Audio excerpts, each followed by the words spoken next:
I was playing with Lucinda Williams, I was on the road, and my friend who was traveling with me and teching for me, Mike Cornwall, and I sort of conspired to build this guitar that was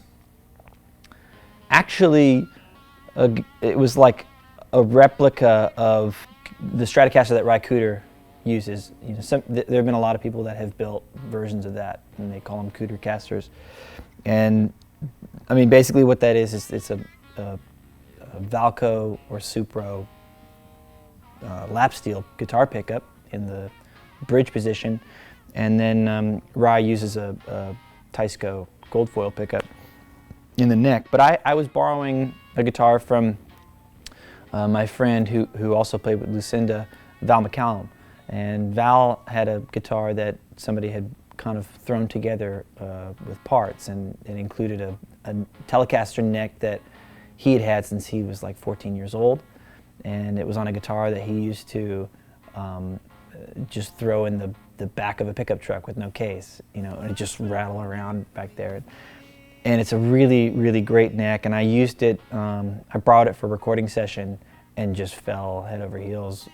with the sound of it.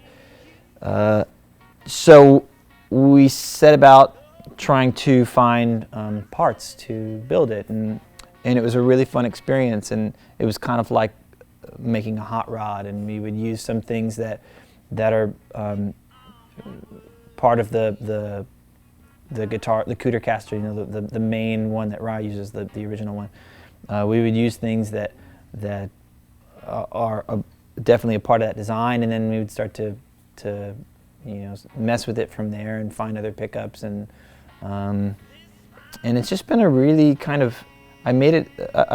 another one with a friend of mine, Bill Asher,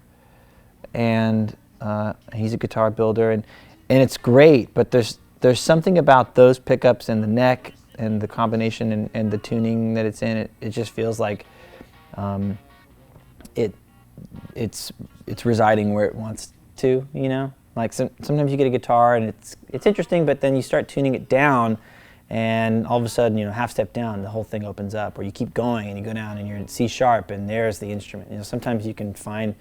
where something wants to live, or you know, you jack it up, put Nashville style tuned strings on it, and it's like an octave higher. So, anyways, this one's just, I think, found its home, and it's happy, and it lives in open C sharp, and it's a really, the setup on it is kind of a crippling thing to play, so I can't do a whole show on it, but a few songs. It's fun to pull it out, because it, against other guitars, it really does speak and kind of throw its weight around in a cool way.